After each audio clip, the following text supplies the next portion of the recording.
Olá, seja muito bem-vindo e muito bem-vinda a mais uma aula aqui na nossa comunidade sob controle, trazendo uma temática que hoje, particularmente, é uma das temáticas que eu acho mais importante, que eu acho que faz a total diferença na vida das pessoas que sofrem com os sintomas do TDAH, porque a temática de hoje é o Guia do TDAH para famílias e casais. Essa temática, ela é de uma grande importância, porque a gente sabe que os sintomas do TDAH, eles são percebidos, né, por nós que temos essa dinâmica de dificuldades, de desafios, de impactos na nossa vida cotidiana, na nossa experiência interna, mas a gente sabe também que isso acaba refletindo dentro do nosso contexto, dentro do nosso ambiente, nosso perímetro de vida, e afetando, assim, as nossas relações, afetando o nosso trabalho. Só que hoje, particularmente, a gente vai falar sobre esses impactos dentro da dinâmica doméstica, dentro da dinâmica familiar, dentro da dinâmica conjugal. E por isso, eu quero que você siga aqui comigo, porque eu vou trazer não só uma visão geral sobre esses impactos, como também esse é um conteúdo que você pode convidar as pessoas da sua família, seu parceiro, sua parceira, para poder vir e assistir com você. Então, esse é um convite não só para você, mas também para o seu parceiro, para sua parceira, para a sua família, para a gente poder aprender mais sobre esse universo do TDAH juntos e, assim, criar uma dinâmica de vida que seja mais leve, mais realizada, com maior satisfação. Eu quero destacar que hoje também a gente vai sair daqui com uma cartilha. Eu quero que você saia daqui com uma cartilha de como cultivar melhor esse ambiente familiar, ainda que você sofra com os sintomas do TDAH, ainda que você sofra com os impactos do TDAH. Eu vou deixar aqui uma cartilha para você conseguir seguir de uma maneira prática, eficiente e assim construindo um ambiente melhor. Para a gente falar sobre a nossa temática de hoje, primeiro eu quero te explicar por que que eu pensei num guia para famílias e casais. Primeiro de tudo, é para você saber que o TDAH, ele provoca esses impactos na sua vida, na sua experiência. Você está ali, sempre percebendo e sentindo as suas dificuldades, os seus desafios, mas, naturalmente, as suas dificuldades e seus desafios acabam repercutindo no seu ambiente, acabam repercutindo nos contextos que você vivencia, seja no trabalho. A gente, inclusive, tem uma aula aqui na comunidade sob controle sobre a questão do TDAH e o impacto no trabalho. Também isso interfere na sua dinâmica de estudo, isso interfere na sua dinâmica social, mas hoje a gente vai falar principalmente sobre essa questão da dinâmica familiar, da dinâmica de casal. Porque tem esse desconhecimento, muitas vezes, por parte da família, que não entende muito bem o que está acontecendo e por que a pessoa é desse jeito, né, você aí que sofre com os sintomas do TDAH, as pessoas não entendem por que você tem esse jeito, por que você tem essas dificuldades, por que você não consegue fazer as coisas, por que você procrastina, por que você não escuta, por que você está ali desatento, né? São tantos e tantos desafios na jornada e as pessoas não estão entendendo. E isso acaba gerando conflitos, desentendimentos, frustrações. E só um dado interessante, a taxa de divórcios de casais em que uma pessoa possui TDAH é de 2 vezes maior do que de pessoas neurotípicas. Porque os nossos comportamentos e as nossas atitudes impactam diretamente no nosso relacionamento, nos nossos relacionamentos. E eu digo porque eu estou dentro dessa estatística, eu já fui casado, hoje eu estou no meu segundo relacionamento de maior envolvimento, né, a minha construção de casal com a Fabiana, mas eu já tive essa percepção de como realmente os meus comportamentos, não diria que a justificativa maior seria nesse âmbito, né, do TDAH, mas, obviamente, os meus comportamentos e as minhas atitudes que vêm por causa dos sintomas do TDAH contribuíram para esse momento, né? Eu quero lembrar uma coisa, eu quero fazer aqui um disclaimer, fazer um parênteses, né? Eu quero lembrar que eu estou falando aqui de famílias em diversos contextos, fazendo uma leitura de uma dinâmica familiar, de laços, de vínculos, e que não consiste num fator de padronização, mas sim uma reflexão sobre as interações do âmbito relacional. Então, assim, eu quero dizer que a ideia aqui é contribuir para que cada núcleo familiar possa descobrir a melhor maneira das suas interações, levando em consideração a sua história e, principalmente, as condições de desenvolvimento de laços afetivos que respeitem fisicamente, emocionalmente e socialmente todas as partes, porque a gente sabe que existe famílias disfuncionais. A gente sabe que existem conflitos severos em muitas famílias, então a gente precisa levar em consideração que a gente está falando aqui de um ambiente de respeito, de um ambiente que respeite a integridade física, psicológica, social, de dinâmica material das famílias, e principalmente lembrando que este conteúdo ele é contra qualquer tipo de discriminação e celebra principalmente o respeito a todas as pessoas, tá? Então, feito o disclaimer, eu quero começar aqui com uma parte muito importante, que é o que as famílias e os cônjuges precisam saber sobre o TDAH. Isso é importante porque muitas vezes as pessoas têm uma ideia, assim, eu já recebi muitos pacientes que falavam, mas minha esposa, ela não entende essa coisa do TDAH. Eu fico falando para ela, mas ela não entende. Já tive outras situações que era o contrário. O meu marido, ele não entende as minhas dificuldades, ele não entende as minhas necessidades, ele não entende por que eu faço as coisas da maneira como eu faço. A gente vai começar por esse momento, porque eu acho que se você estiver assistindo com o seu parceiro, sua parceira, ou então com a família inteira, né, seja inclusive com sua tia, com seu avô, com sua avó, com sua mãe, com seu pai, é importante ter essa definição clara para que você, que participa do convívio familiar de uma pessoa que possui TDAH, é importante que você entenda o que é o TDAH. E o TDAH é uma condição neurobiológica e principalmente de uma prevalência, uma maior prevalência genética.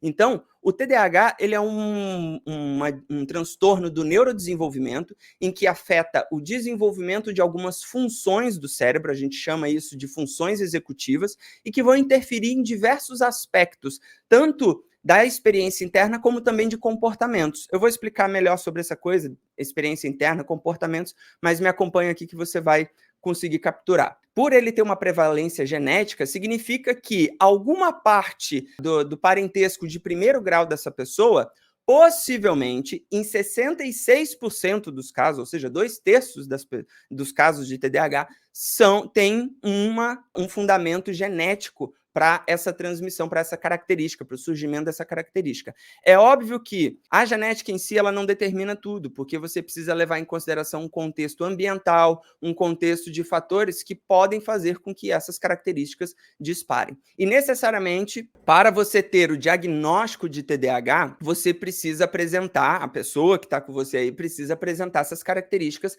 pelo menos desde o início da adolescência, lá por volta dos 11, 12 anos, no máximo precisa estar aparecendo algumas das características. É óbvio que difere muito as características do TDAH na infância e o TDAH na vida adulta. A gente vai hoje dar uma ênfase maior para as questões relacionadas à vida adulta. Dessa maneira, gente, a gente vai ter 3 padrões de características, de macrocaracterísticas, que é a desatenção, por isso que o TDAH, que é o transtorno de déficit de atenção e hiperatividade, ele tem esse nome, porque tem um caráter de um fundo neurobiológico que afeta a capacidade de sustentar a atenção. Isso vai repercutir não só na pessoa não conseguir prestar atenção, ou não conseguir, por exemplo, ler um livro, ou conseguir assistir um filme, mas eu vou mostrar os desdobramentos que são importantes que você entenda. E, principalmente, além da desatenção, a gente vai ter a hiperatividade. Essa hiperatividade na infância, ela apresenta muita característica da hiperatividade psicomotora. Na infância, por exemplo, a desatenção pode ser aquela pessoa que está sempre, aquela criança que está sempre no mundo da lua. A gente vai ter, além da hiperatividade, mais um outro componente, que é a impulsividade. São as características de comportamentos impulsivos e que isso acaba gerando impactos que repercute muito dentro dos ambientes, dos contextos relacionais de quem sofre com o TDAH. E aí ela precisa também apresentar essas características em mais de uma área da vida.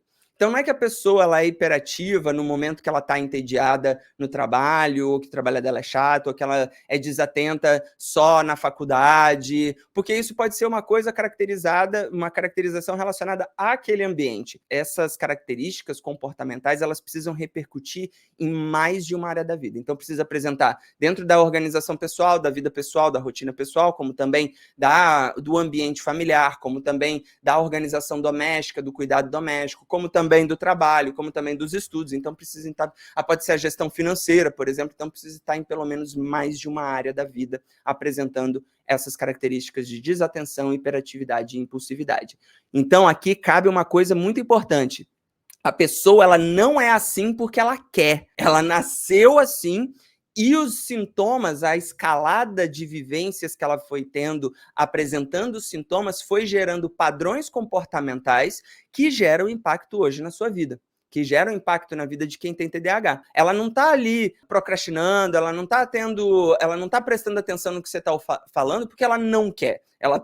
Isso acontece porque ela tem ali uma característica do cérebro dela que teve uma maturação, um processo de maturação diferente que acaba acarretando, né, que acarreta nessas características, e vale a pena destacar que não se trata de um transtorno do conhecimento, da aprendizagem. A pessoa ela não tem uma menor capacidade, ela só tem necessidades mais específicas para conseguir lidar com o processo de aprendizado, com o processo de organização, de gestão da vida, de lidar com rotina, de lidar com tarefas, com compromisso. Vocês vão entender tudo isso hoje, mas eu queria só fazer esse destaque sobre a pessoa não é assim porque ela quer, ela é assim porque ela é assim. E ela precisa aprender a ser diferente, mas ela não faz as coisas que ela faz porque ela quer. E você vai entender o que eu estou falando, porque com certeza vocês vão se identificar. Vale lembrar que o diagnóstico precisa ser feito por um profissional da saúde mental, seja um psicólogo, um neuropsicólogo, um neurologista ou um psiquiatra, e que o tratamento envolve acompanhar toda uma estratégia de vida para que os sintomas impactem cada vez menos naqueles aspectos que a pessoa está inserida, seja no trabalho, seja no dia a dia, seja na rotina, na organização doméstica. Ela vai precisar fazer uma redefinição de estratégias, de ferramentas, de métodos para poder lidar melhor com aquilo que ela ainda não consegue lidar direito. Medicamento não resolve. Medicamento é complemento. Medicamento alivia, ajuda, impulsiona, mas ele não resolve toda a necessidade que uma pessoa com TDAH possui de organizar o espectro de vida dela. Tomar medicamento e achar que aquilo vai resolver a vida dela, não vai.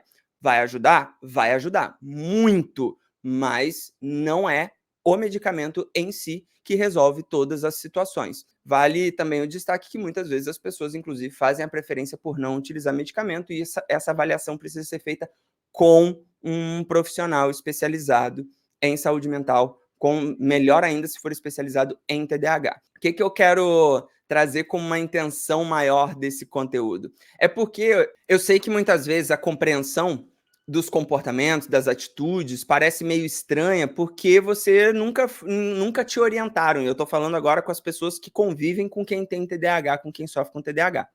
Nunca te contaram como é que a pessoa que sofre com TDAH lida, precisa experimentar como é que é o universo interno dela, até porque a própria hiperatividade, por exemplo, no adulto, ele não vai ser uma hiperatividade psicomotora necessariamente, ele pode ser uma agitação mental, uma confusão mental, um excesso de pensamentos, a pessoa fica perdida, ela pensa e não consegue agir.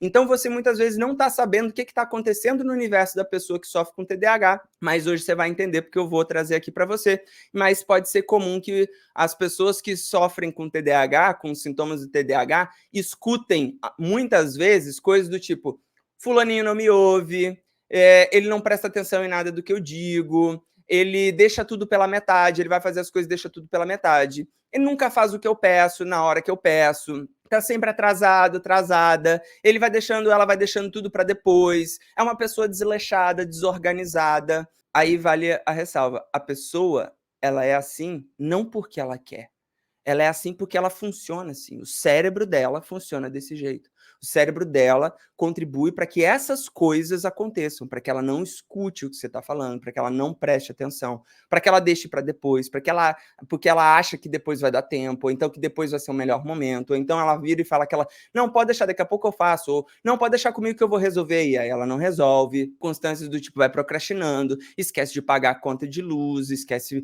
de fazer as coisas que precisam ser feitas, você dá uma orientação para poder marcar um médico para o seu filho, para sua filha, não marca. Então, são essas dinâmicas que muitas vezes estão presentes na vida de um casal, de uma família que possui uma pessoa com TDAH. É óbvio que ter TDAH não justifica as atitudes, os erros, as falhas. E eu vou explicar mais para frente sobre qual é o nível de responsabilidade e de necessidade de engajamento das pessoas que possuem TDAH em participar dessa harmonia, dessa construção de uma harmonia dentro do ambiente familiar, dentro do ambiente do contexto conjugal. Se você tem TDAH, se você sofre com os sintomas do TDAH, você precisa fazer a sua parte.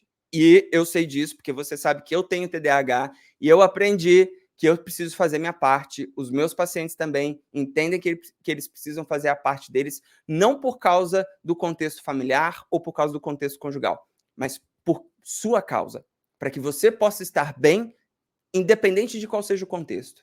Seja num contexto em que você atualmente vive sozinho, seja no contexto de trabalho, seja no contexto de você conseguir dar conta da sua própria vida, então você precisa fazer a sua parte. Então, o TDAH não é justificativa para os seus atos, tá? Daqui a pouco a gente fala mais sobre isso. E aí eu quero te falar quais são os principais desafios de quem sofre com sintomas do TDAH. Isso é para você que vive com uma pessoa que possui TDAH, que sofre com os sintomas do TDAH, para você entender o que essa pessoa está vivendo no mundo interno dela, porque muitas vezes ela não sabe explicar. Ou às vezes ela nem sabe também direito o que é o TDAH, e aí ela está ali, ela não entende por que ela tem aquelas dificuldades. Inclusive, isso é muito comum. As pessoas chegarem e falarem, mas eu não sei por que eu sou assim. Daí quando a gente vai ver, é porque você tem TDAH. É por isso que você está com tantas dificuldades de organização, de planejamento, você é impulsivo, você toma atitudes, né, fora de contexto, você procrastina, você não tem uma rotina que você consiga cumprir. Então, muitas vezes nem a pessoa entende e é por isso que eu estou aqui para explicar. Então, para você que convive com uma pessoa que sofre com TDAH, agora você vai entender o que é qual é a experiência, o que ela passa. Primeira coisa que você precisa saber é que essas características, né, do TDAH, ela vai se manifestar dentro da vida adulta de algumas formas diferentes, né, como eu estava falando, da experiência do TDAH na criança.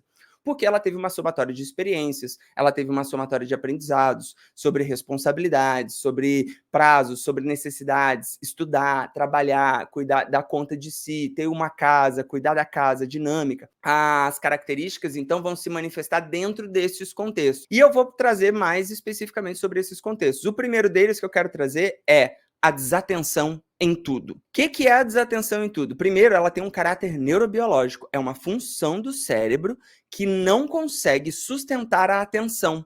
A pessoa ela não consegue, ela não presta atenção, não é porque ela não quer prestar atenção, ela simplesmente não presta a atenção. É o fato de alguém estar conversando com aquela pessoa e a pessoa não ouvir, e ela não entender a orientação. Para quem já me viu aqui falar sobre a Fabiana, minha companheira, a minha parceira, ela também tem TDAH.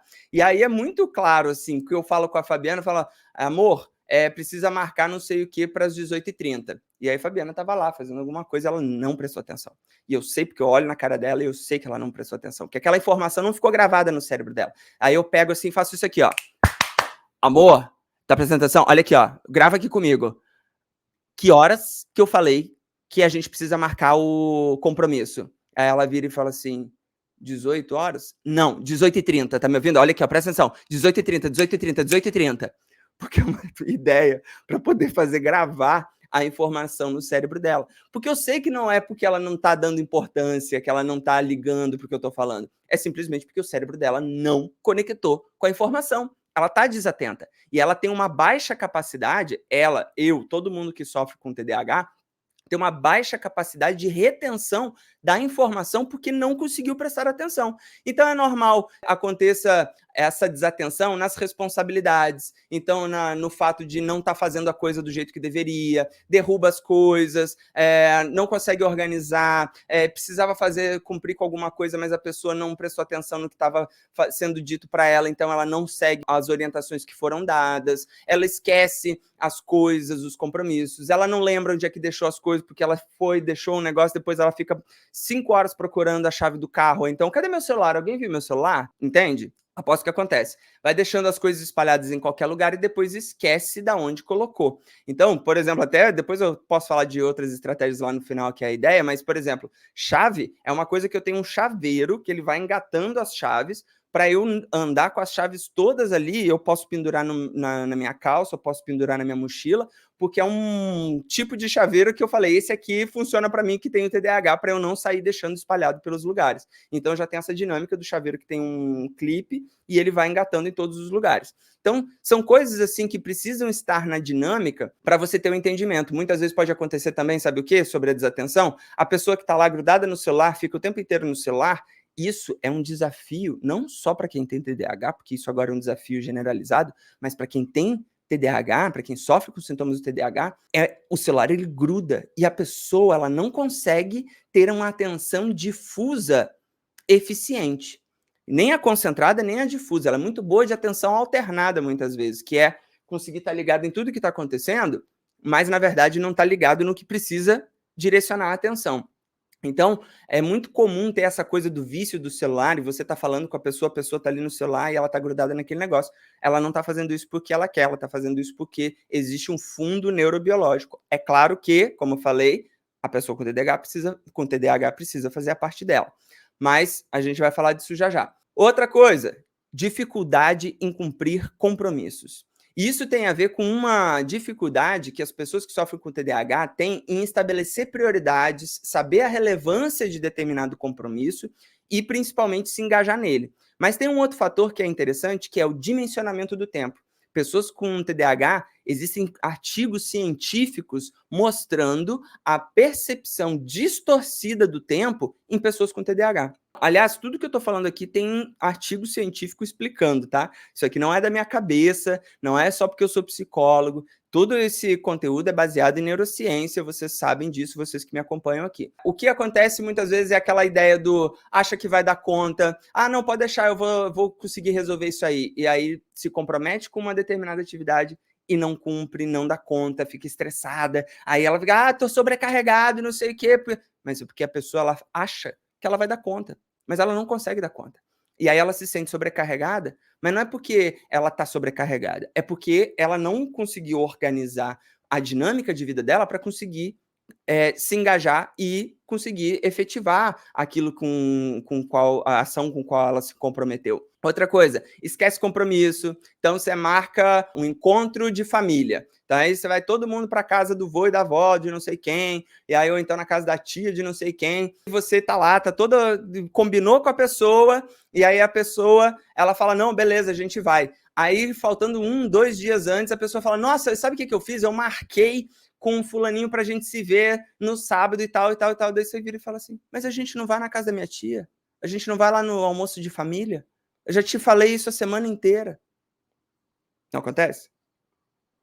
Porque a pessoa, aquela informação desaparece no cérebro da pessoa, é uma coisa incrível. Já aconteceu, inclusive de coisas de trabalho, de eu marcar 2 eventos, porque mesmo eu tendo anotado na agenda, na hora que a pessoa falou, pode ser, eu falei, pode, e eu acabei não olhando na agenda. E aí, quando eu fui olhar depois na agenda, eu falei, opa, tem 2 eventos aqui no mesmo horário, vou ter que precisar reorganizar. Mas não é uma coisa que vai acontecendo na vida da pessoa. Justamente porque, às vezes, não tem uma agenda, tem uma desorganização da agenda. A minha é muito organizada hoje em dia, mas já foi, tipo assim, completamente perdida. Eu não tinha agenda e as coisas ficavam perdidas na minha cabeça. Quando eu olhava, eu já tinha que fazer alguma coisa, porque eu não lembrava que eu tinha me comprometido.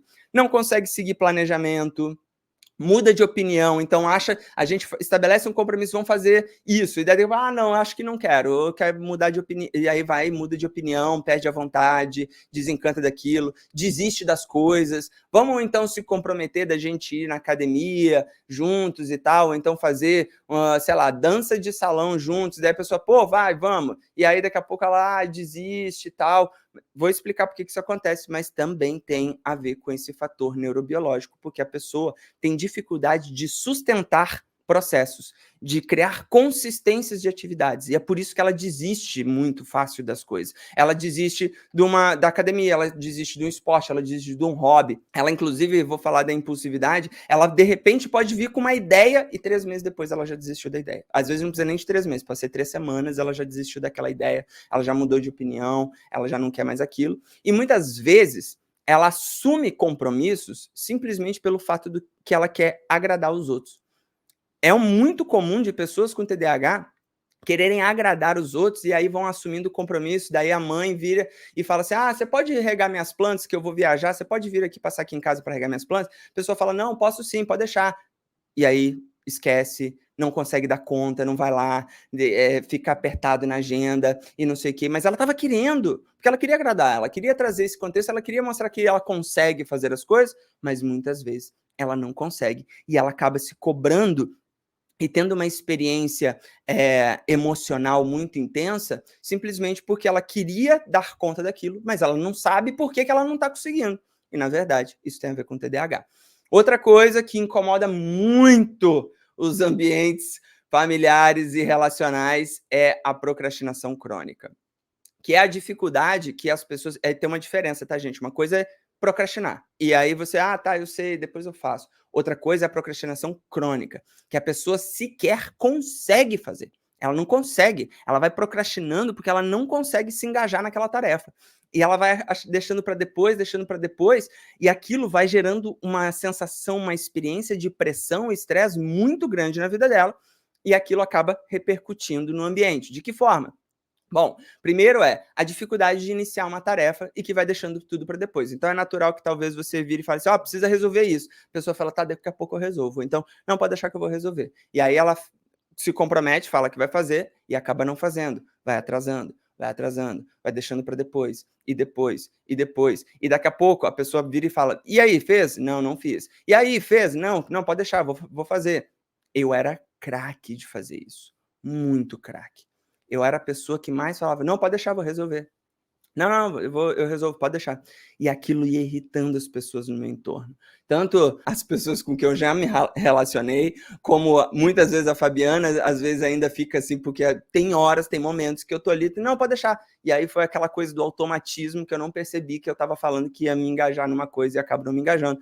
Já tive experiências muito grandes com a minha família também, com meu pai, com minha mãe, com minha irmã, que pediam alguma coisa, eu falava, não, pode deixar, vou resolver então. E não resolvia, ia procrastinando. Pode ser que a pessoa acabe, por exemplo, não pagando contas, já aconteceu comigo, já compartilhei isso, de que uma vez, simplesmente porque eu fui procrastinando sem perceber que eu estava procrastinando, eu deixei de pagar 3 meses de conta de luz e, de repente, eu só descobri que eu tinha deixado 3 meses em aberto porque foram lá e cortaram a luz. Olha que loucura. Era falta de dinheiro? Sempre falo. Era falta de dinheiro? Não. O que era? Não sei, eu só fui procrastinando e não percebi. A pessoa muitas vezes acaba também tendo o impacto de não conseguir resolver algumas pendências, documentos para não sei o que precisa levar, fazer a rematrícula do filho, levar o filho no médico, marcar dentista e etc. Às vezes o cuidado próprio, a pessoa simplesmente negligencia porque ela não consegue fazer. Não consegue marcar um médico, não consegue marcar um exame. Ela fica ali procrastinando. Na cabeça dela, em algum momento aquilo vai acontecer, mas não vai, porque ela está ali procrastinando. Na verdade, só vai acontecer quando aquilo gerar um pico de estresse, de tensão tão grande, porque ela vai deixando sempre para depois, deixa para a última hora, e aí quando chega no prazo, ou quando chega numa situação limite, a pessoa simplesmente faz tudo desesperada, com uma experiência de muito estresse, de muita ansiedade, de muita tensão, e isso acaba prejudicando não só a pessoa, como todo o contexto e o ambiente dela. Ela sente tanta culpa por viver isso, que muitas vezes, por ela perceber que ela está procrastinando, ela abandona a atividade, ela abandona o contexto, ela abandona as situações, ela sente uma paralisia, ela chega a um momento assim que é uma experiência semelhante a uma paralisia, que faz com que ela fique ali sem saber como lidar, né? Aquela complexidade que acabou gerando no entorno daquela tarefa, daquele compromisso que ela tinha. Outra coisa que é importante, hiperatividade mental. Você precisa entender que essa pessoa, ela tem uma experiência interna, psicológica, mental, muito ativa, muito ativa. Ela pensa, ela tem excesso de pensamentos, ela tem uma agitação mental, ela tem um cansaço de pensamentos, porque tudo ela fica remoendo, pensando e repensando e pensando de novo, e aquilo não abandona. E essa hiperatividade mental acaba mobilizando intensidades emocionais que faz com que a pessoa tenha comportamentos, às vezes, fora de contextos. Ela fica irritada, ela carrega um sofrimento meio que fora de contexto. É comum que você tenha essa percepção de que a pessoa não está se importando com o que você diz. Ela está ali, você falou alguma coisa, ela não deu bola, ela aparentava não dar bola para aquilo, mas, na verdade, pode ser que essa pessoa esteja ali remoendo e sofrendo com a dificuldade em não saber resolver o que você está solicitando, aquilo que você está pedindo, aquilo que você está ali conversando. Às vezes pode ser um alinhamento mais sério dentro do relacionamento, um alinhamento mais sério dentro do contexto familiar, e você está ali falando e a pessoa parece que ela está ok, ela está não se importando tanto, não se engajando, mas a experiência dela muitas vezes é de um sofrimento interno, assim, uma experiência interna de um sofrimento, de uma cobrança, de uma autocobrança, que acaba mobilizando, inclusive, uma baixa autoestima, porque a pessoa ela acha que ela nunca está sendo suficiente para os outros, que ela não consegue dar conta daquilo que os outros estão fazendo, porque ela está vivendo um mundo interno muito louco, de confusão mental. É normal que ela se perca nos pensamentos, que ela confunda as coisas. Você fala uma coisa, só que a cabeça dela tá tão agitada que você fala, olha, então a gente vai combinar desse jeito. E a pessoa faz outra coisa porque ela não conseguiu entender. Ela ficou confusa no meio de tanto pensamento que ela ficou pensando, mas como é que eu vou fazer isso? Como é que eu vou fazer? Acho que eu vou fazer assim. Quando ela vai fazer, ela faz o contrário do que tinha sido combinado. Muitas vezes ela também não entende o contexto. Essa coisa é interessante porque é curioso como muitas vezes em momentos de uma discussão mais séria, de uma necessidade de alinhamento mais sério, ela não entende direito o que está acontecendo, porque a gente tem uma parte no cérebro chamada, uma função executiva no cérebro chamada memória operacional, e ela não é aquela memória que evoca, né, que traz a lembrança, que você lembra das coisas. Não, a memória operacional, ela serve para poder fazer uma leitura do contexto e criar uma síntese, criar um resultado, um entendimento do que está acontecendo.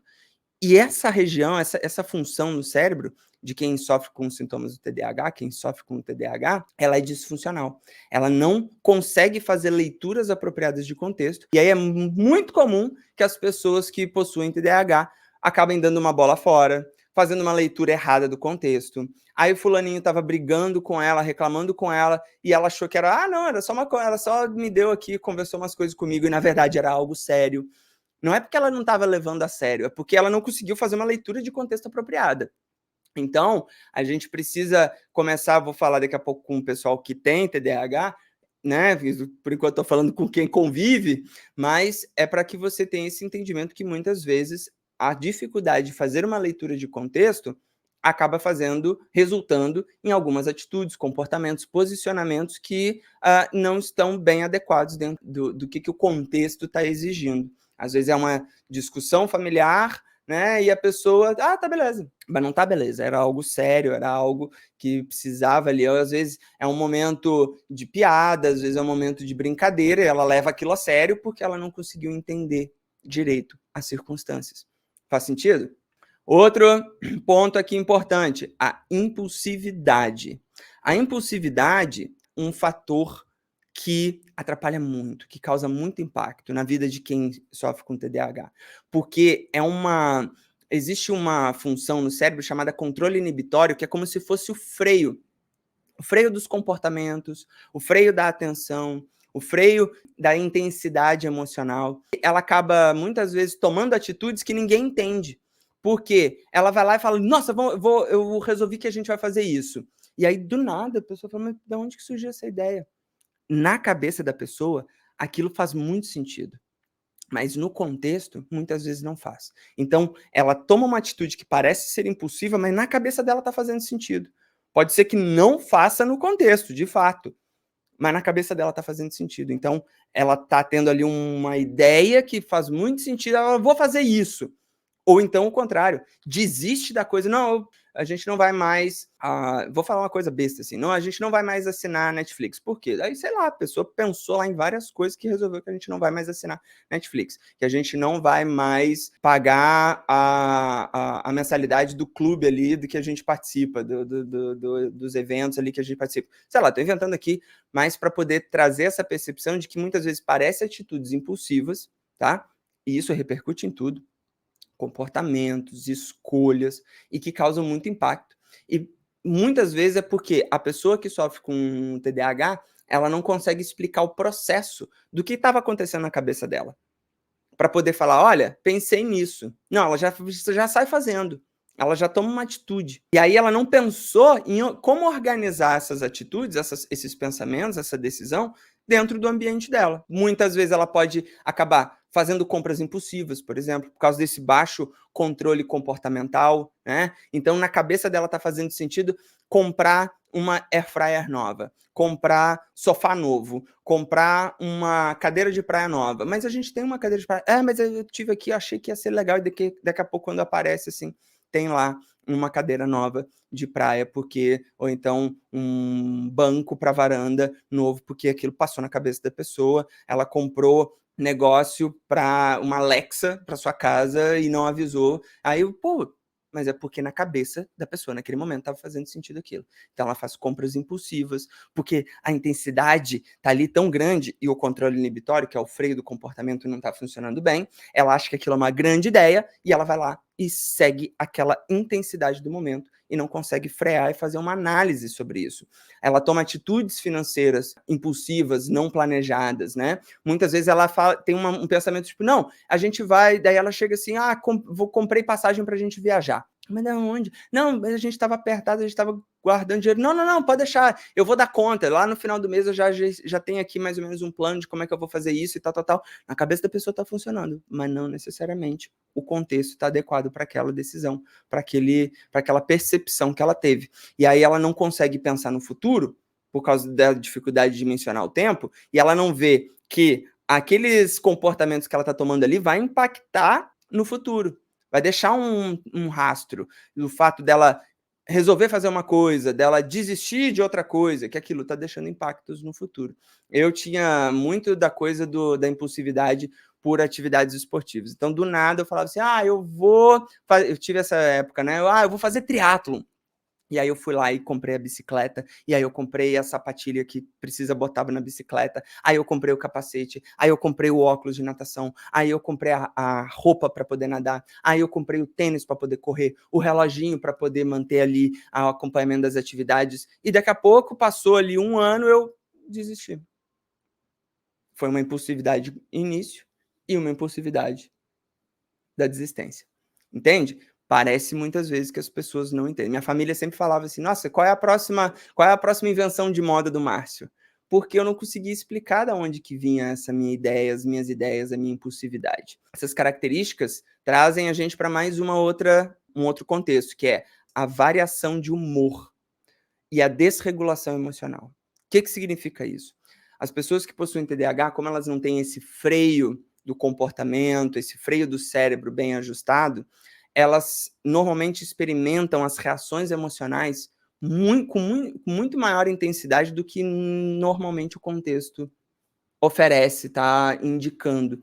Então, é natural que muitas vezes ela tem essa variação de humor, ela tá ali, daqui a pouco ela sente um negócio e ela fica mal-humorada, ela fica carrancuda, é diferente da gente falar sobre a instabilidade, né, de humor e a variação. A variação é, eu tô aqui, tô vivendo um momento e de repente acontece alguma coisa aqui que eu, poxa, fico irritado e aquilo aí eu começo a ficar irritado, alimentando essa irritação, eu pego birra de alguém, eu não sei o quê, porque a intensidade emocional, ela não tá com freio, então ela não dá tempo de eu conseguir organizar aquela ideia do que está acontecendo, para eu conseguir me posicionar, entender, né, conseguir criar ali um momento, uma resolução para aquela necessidade. Essa sensação, essa desregulação emocional, muitas vezes traz aquela característica de parecer que tudo é catastrófico, que está desabando o mundo.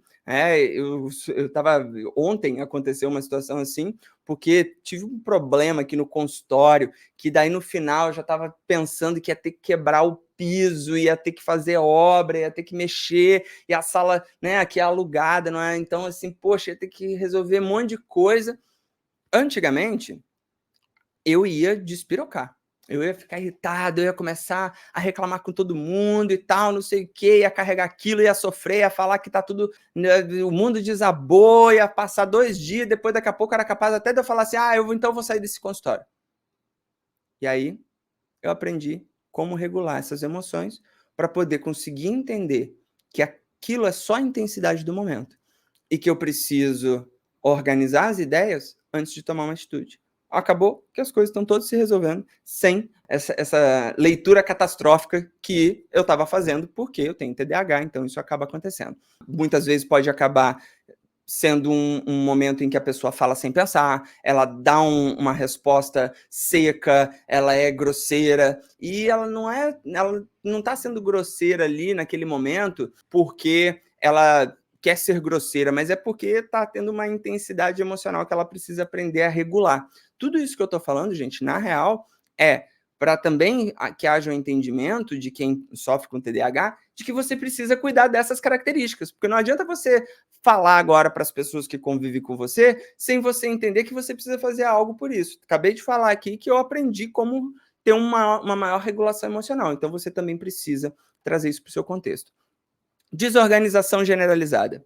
Isso é comum. Isso é comum. Perde tudo, não sabe onde é que estão as coisas, não sabe organizar, deixa tudo pela metade, tem dificuldade com organização e limpeza dos ambientes. Isso muitas vezes é um conflito dentro dos casais, dentro do ambiente familiar, porque a pessoa ela vai espalhando roupa, ela vai espalhando coisa, ela deixa para lavar depois, a roupa depois e vai lá acumulando, e não lava a roupa de cama, e não lava a louça da pia, porque daqui a pouco ela faz, porque ela não está com vontade naquele momento. Não, pode deixar, eu gosto de fazer as coisas no meu tempo. Não, isso não existe. Você sofre com TDAH, essa coisa do tipo, vou fazer a coisa no meu tempo, não existe isso. Isso aí, na verdade, é uma negociação mental que é característico do seu TDAH, em que você precisa aprender a não ceder essa negociação mental e se engajar naquilo que você precisa fazer. Joia? Vamos continuando aqui, mas esse é o plano geral. Isso acontece. Esquecimentos, é óbvio. Esquece aniversário. Esquece o seu aniversário. Esquece o aniversário do pai, da mãe. Esquece de comprar presente. Não liga de... nem liguei de comprar um presente, porque ela estava tão perdida dentro do mundo interno dela que, às vezes, a pessoa não lembrou de comprar um presente. Aquela informação não estava ali convocando a atenção dela, era uma necessidade que não fazia parte do que ela estava percebendo. Então, ela esquece data, ela esquece compromisso, ela esquece tarefa, ela esquece das pessoas. Ela esquece, por exemplo, da pessoa que você combinou de que você ia buscar a outra pessoa, e daí daqui a pouco você chega lá para buscar a pessoa que sofre com TDAH, o que você está fazendo aqui? A gente combinou. A gente combinou de sair, a gente combinou de ir ali, a gente combinou de resolver não sei o quê. Esquece tudo. E esquece. Isso é algo incrível. E muitas vezes as pessoas confundem esse esquecer as pessoas com essa coisa do tipo não ligar, não se importar. E na verdade não é isso. A pessoa está vivendo uma confusão mental tão grande dentro da cabeça dela que ela nem percebe que ela não lembrou das coisas que vocês tinham combinado e tudo mais. E às vezes isso também pode trazer a sensação de que a pessoa não sente saudade. Inclusive tem muita gente falando besteira na internet, né? Falando, TDAH não sente saudade. Gente, claro que sente saudade. É óbvio que sente saudade. Só que a pessoa precisa estar na constância de relação para poder lembrar da outra pessoa. Porque quem não convive comigo há 1, 2 anos, essa pessoa não está fazendo parte da minha cabeça, eu não consigo lembrar dela. A não ser em um momento, assim, um momento episódico, ali, um episódio que eu vi alguma coisa que ela me trouxe aquela memória. Senão, aquela pessoa ela não faz parte do que está acontecendo dentro da minha cabeça. Então é normal as pessoas afirmarem que pessoas com TDAH não sentem saudade, o que é uma mentira, elas sentem sim, mas é obviamente que as pessoas com TDAH precisam nutrir melhor as relações e a presença para que elas tenham essa percepção mais próxima das pessoas fazendo parte da vida dela. Senão, pode acontecer sim dela esquecer das pessoas e não que ela não sinta saudade. Tá? Vamos lá, então, para uma parte muito importante, que é quais são os maiores impactos e prejuízos provocados dentro do ambiente familiar e conjugal.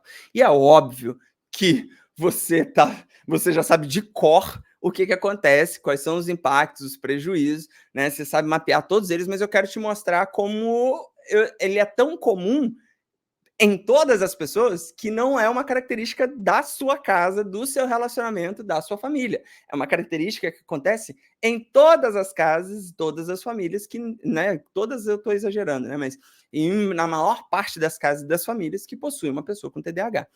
A primeira delas é a parte óbvia de conflitos no relacionamento, porque tem essa percepção de que a pessoa não se importa, de que ela não liga para o que eu falo, de que ela não se esforça, e ela não se esforça não é porque ela não quer, é porque ela não está conseguindo mobilizar ação, gerar engajamento nas coisas, que ela não te escuta, as discussões, justamente por causa de uma desregulação emocional, que a pessoa reage muito mal às coisas que você fala, então ela experimenta com muita intensidade, ela amplia muitas vezes a discussão porque ela não conseguiu lidar, ela dá uma resposta impulsiva, ela é reativa e aquilo aumenta muitas vezes as situações de conflito.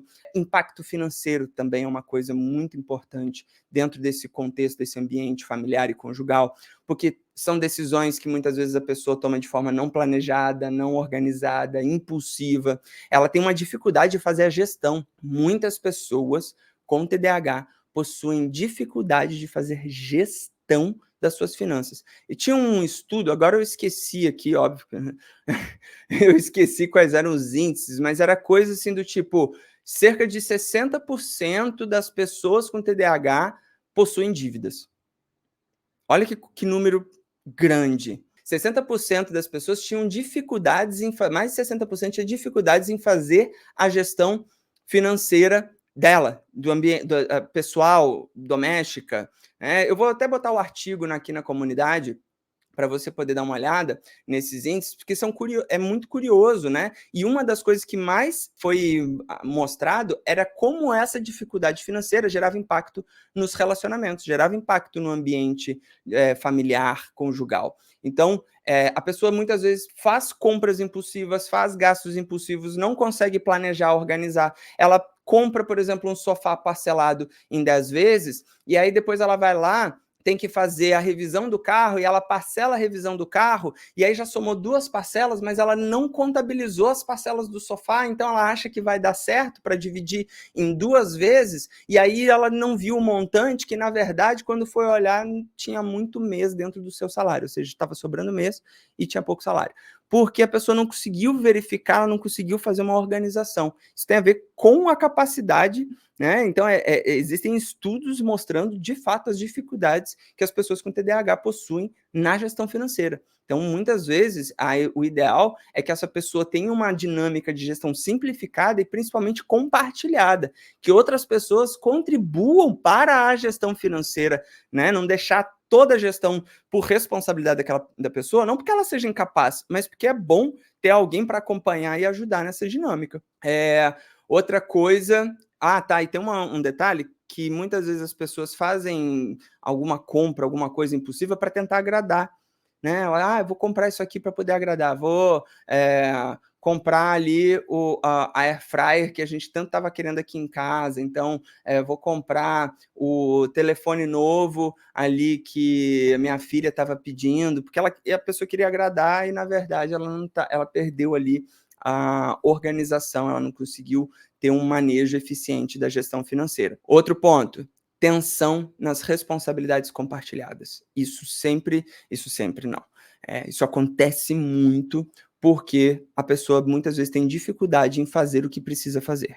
Você dá uma orientação, você passa uma tarefa, ela tem uma parte ali do compromisso, uma responsabilidade, talvez seja a compra do supermercado e a pessoa não vai, talvez seja cuidar de lavar roupa e a pessoa não faz, descer para andar com o cachorro e a pessoa não desce. Então, tem sempre essa tensão acontecendo, né, nas responsabilidades compartilhadas. Perde os prazos, os compromissos, deixa tudo para depois, né? Ela não faz aquela sensação de que a pessoa não faz o mínimo, o que foi combinado.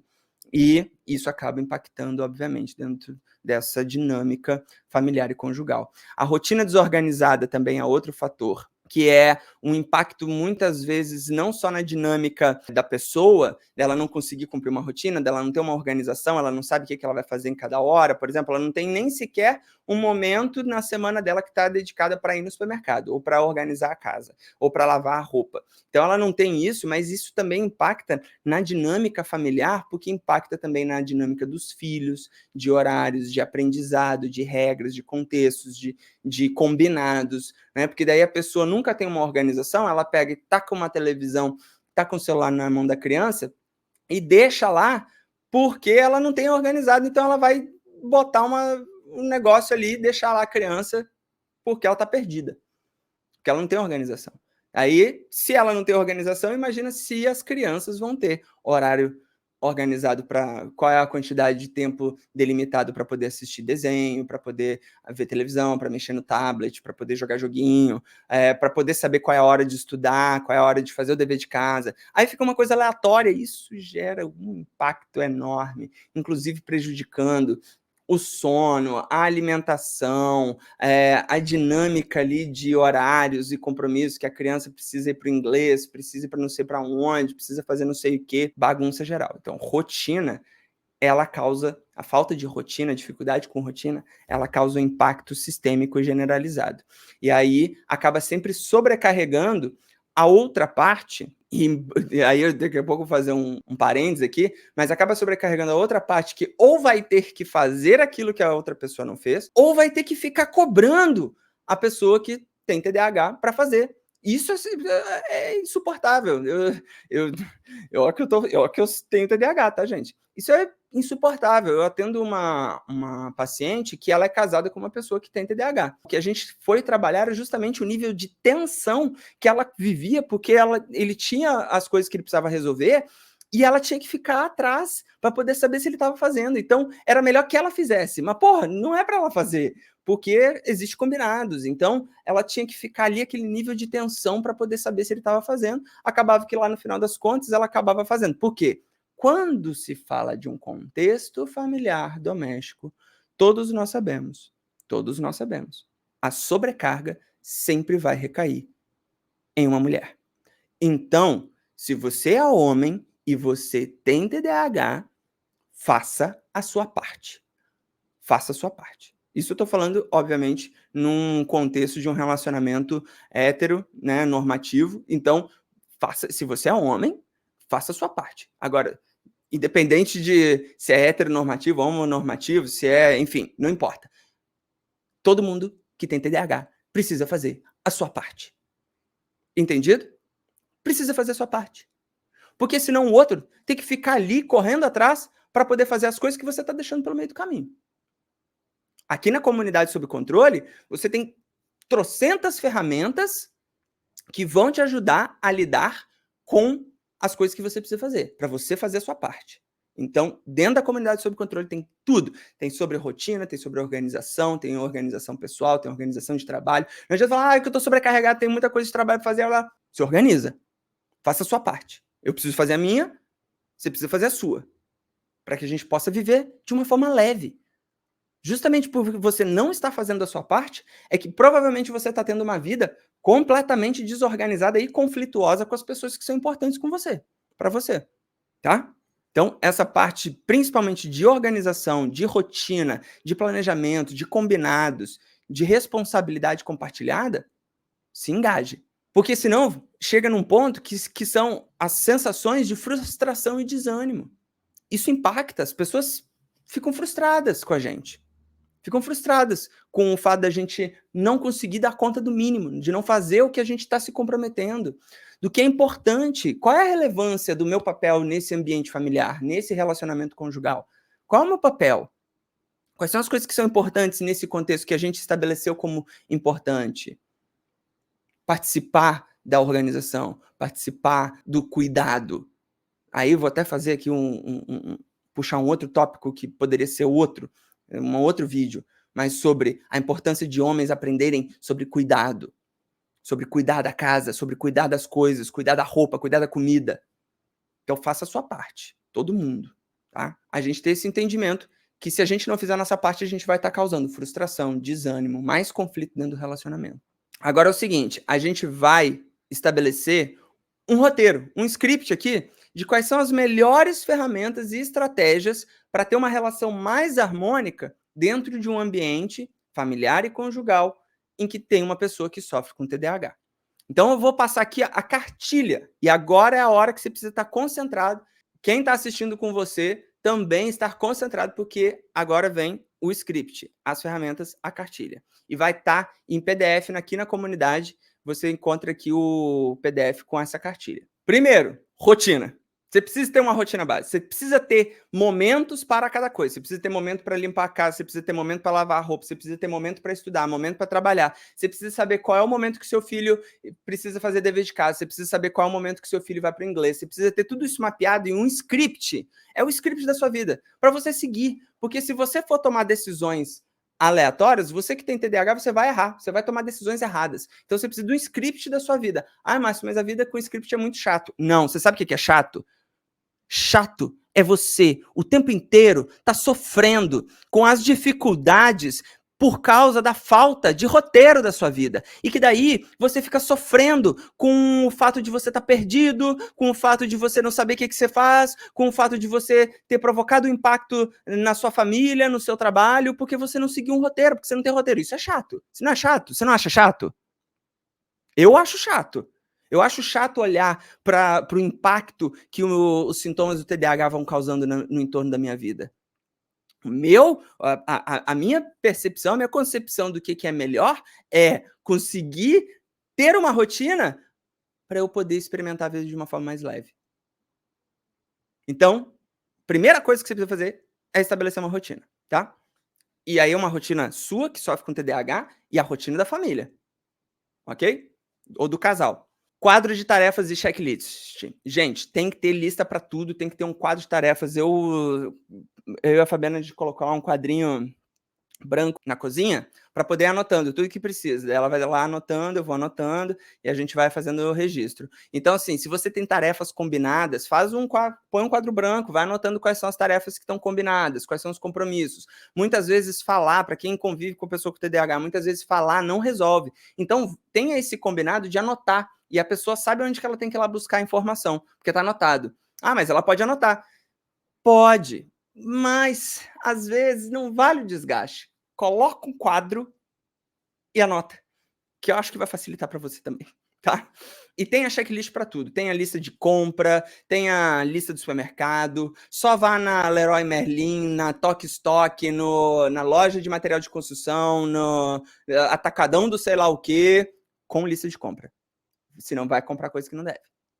Lista de compra, tenha lá. Já faz o mapeamento, tudo que a gente sempre compra no mês, na semana, tem a listinha, só vai com a lista, segue a lista, não compre fora da lista. Ah, tá, mas aí é muito chato. Coloca lá, toda semana que você vai no supermercado, você tem um item que você pode comprar fora da lista. Então, é igual criança, gente, botar regra igual criança. Então, tipo assim, um item. Qual é o item? Ah, a gente vai comprar sucrilhos. Eu e a Fabiana, a gente gosta de sucrilhos. Então, tipo assim, hoje eu comprei sucrilhos. Ah, tá. Então esse sucrilhos não estava na lista. Ah, hoje eu comprei leitinho, porque a gente também gosta de leitinho. Eu comprei leitinho. Leitinho não estava na lista, mas o resto todo estava dentro da lista. Então, checklist, lista para tudo. Facilite o processo. Veja o que interrompe a ação. Então, por exemplo, tem uma coisa facilitada que é do tipo assim, esses dias eu vi um paciente falando assim, Márcio, depois que você me ensinou sobre o facilite o processo, o que eu fiz? Eu deixava as roupas espalhadas em todos os lugares, roupa suja. Então, o que eu fiz? Eu combinei com a minha esposa, tem um cesto de roupa suja na área de serviço, mas eu botei uma no meu banheiro e eu botei uma também no meu escritório, no meu home office. Porque às vezes eu só tiro a roupa e jogo assim, e ao invés de deixar espalhada, pelo menos tem ali um cesto para eu poder colocar, e depois fica melhor organizado. Então, facilita o processo. Ah, a pessoa ela tem preguiça de varrer, então compra um aspirador. Ah, a pessoa não passa pano, então compra um mop, sacou? Então, facilite o processo. Tenha recursos que facilitem o engajamento para cumprir determinadas atividades, determinadas tarefas. Tenha um espaço delimitado para tudo. Organização de espaço. Essa aqui é a porta do não sei o quê, essa aqui é a gaveta não sei o quê. Se precisar, põe etiqueta. Se precisar, põe etiqueta para definir. Essa aqui é só para botar a toalha de rosto. Essa aqui é só para botar a toalha de banho. Aqui a gente guarda itens de manutenção doméstica. Aqui é só faca de cozinha.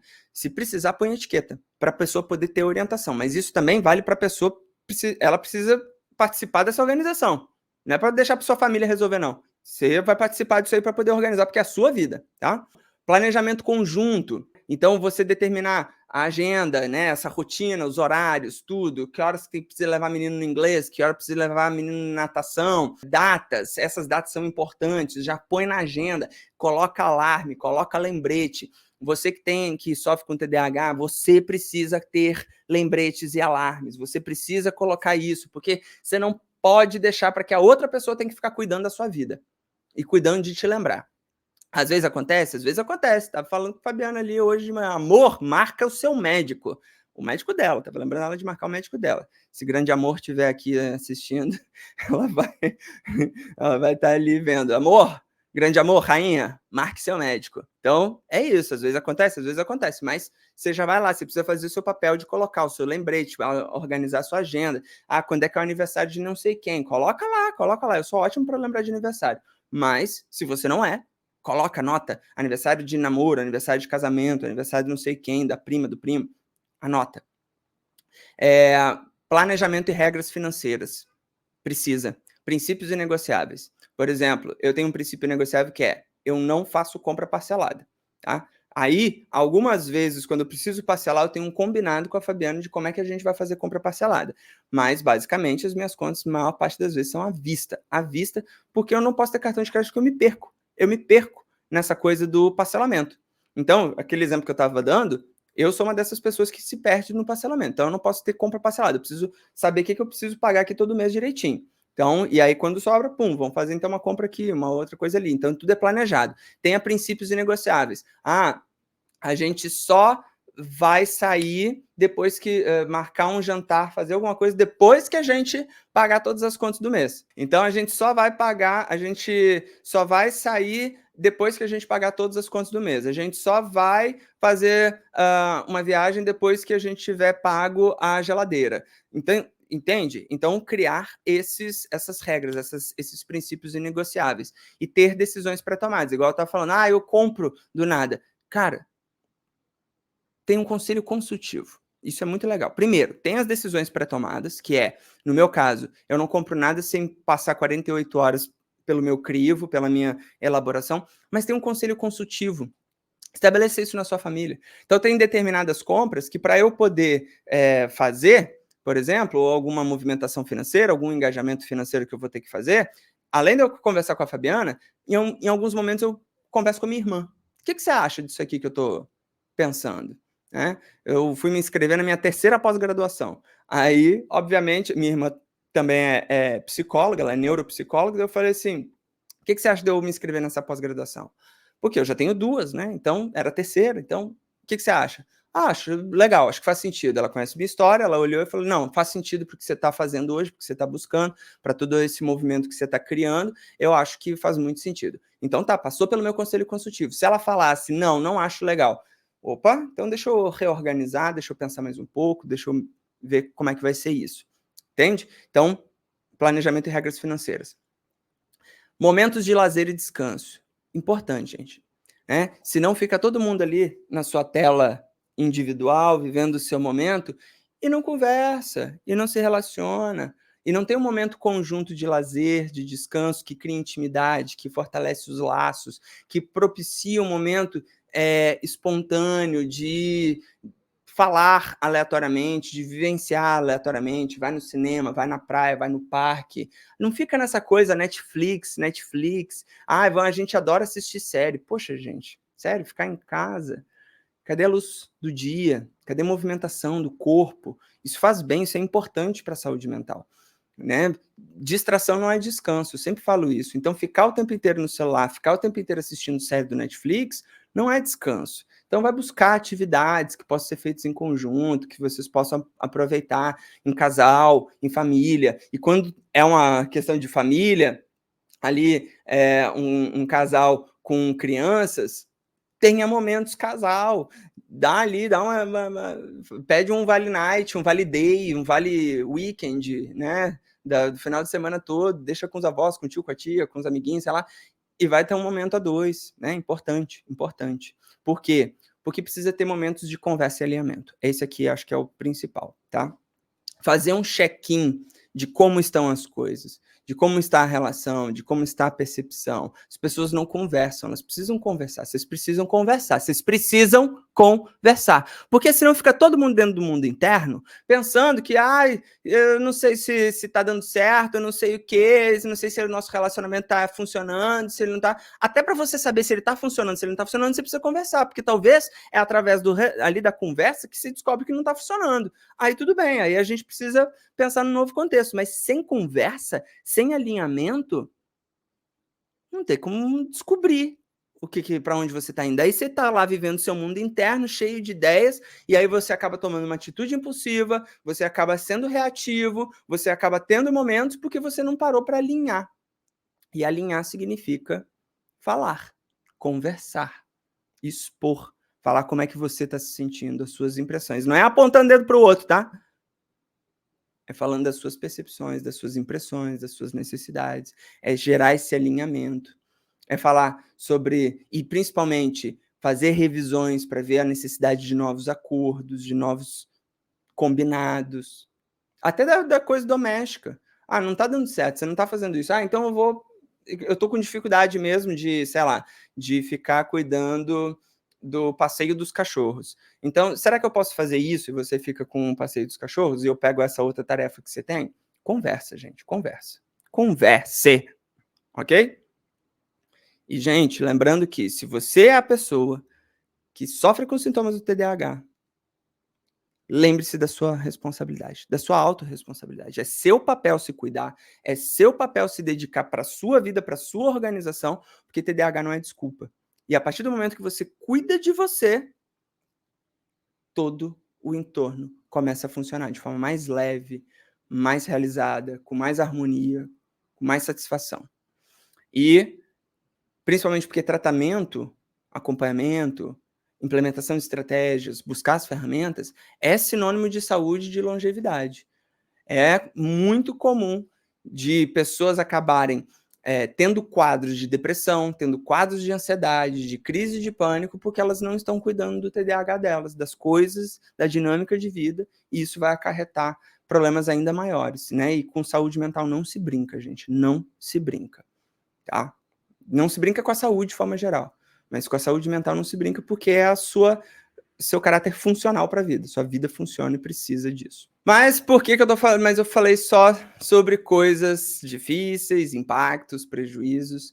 E agora vem aqui uma parte boa, tá, gente? Então, para você que se relaciona com uma pessoa que sofre com sintomas do TDAH, tem coisas que, obviamente, ela também proporciona que são muito legais, que são muito boas. São pessoas extremamente criativas e pessoas extremamente inventivas, elas têm ideias boas, elas pensam em coisas inusitadas, elas pensam em fazer coisas que não estavam dentro do script, elas estão sempre antenadas, ligadas em várias coisas, né? A Fabiana, por exemplo, ela está sempre, olha só o que eu vi, uma exposição do não sei o quê, um encontro de literatura do não sei das quantas, ela está sempre mobilizando e trazendo coisas assim que são muito legais, que são fora do padrão. Então, verifique quanto isso também é positivo dentro da sua relação. São pessoas criativas, inventivas, são pessoas espontâneas. Então, às vezes, está naquela coisa realmente da rotina massacrante, aquela coisa do dia a dia, e às vezes precisa de um momento do tipo, vamos passear? Aí, vamos passear. Mas tem um monte de coisa para fazer. Tá, eu sei, a gente vai fazer, mas vamos passear, vai ser tão bom.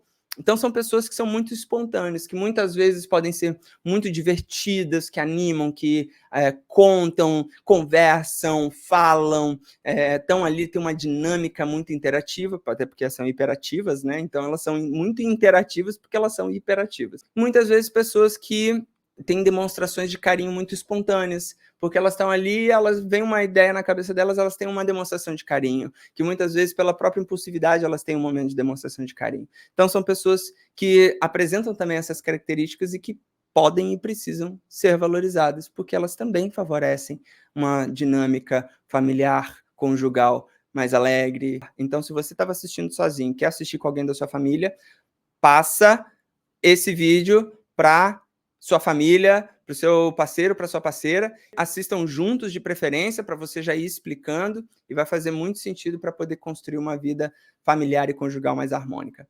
Joia? É um prazer enorme poder contribuir para esse processo de crescimento e evolução com conteúdos que realmente fazem a diferença na sua vida. Um grande abraço e a gente se vê na próxima aula. Tchau, tchau.